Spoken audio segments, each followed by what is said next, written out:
Happenings of life. A generally optimistic mental attitude is a great blessing, and a poor man with such an attitude will find more pleasure in this life than a rich pessimist. We all know the man who is soured on the world, whose disposition is to sneer at pretty much everything, cynical, critical, satirical, with little faith in his fellow men, suspicious of selfish reasons behind noble deeds, always seeing the unpleasant side. He can be famously rich and yet commands neither our envy nor our respect.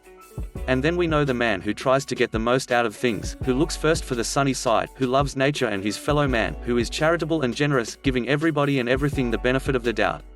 He may be poor, but we respect and often envy him. Occasionally the two men we have described go to the theater, not together.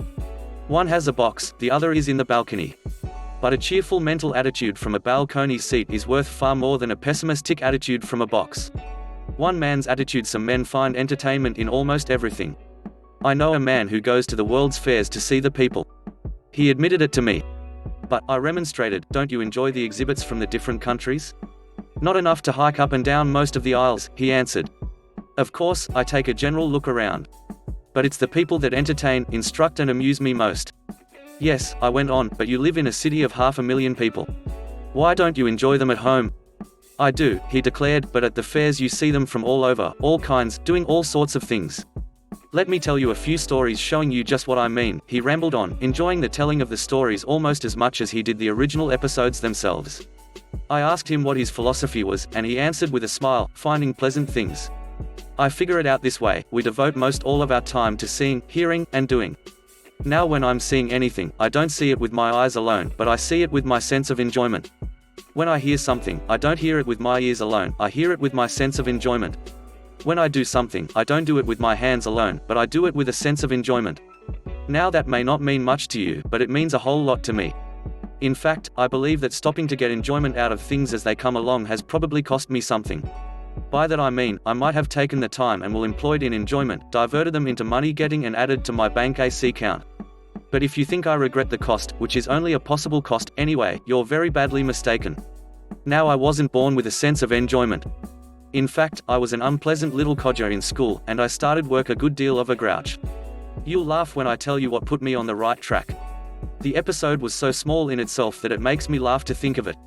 One day I happened into one of these Greek shoe shining parlors. There were a dozen men seated about the wall. Presently a working man came in with his little boy who was about 5 years old. The boy watched his father climb into a chair, and the father, seeing how dirty the boy's shoes were, motioned him into another chair.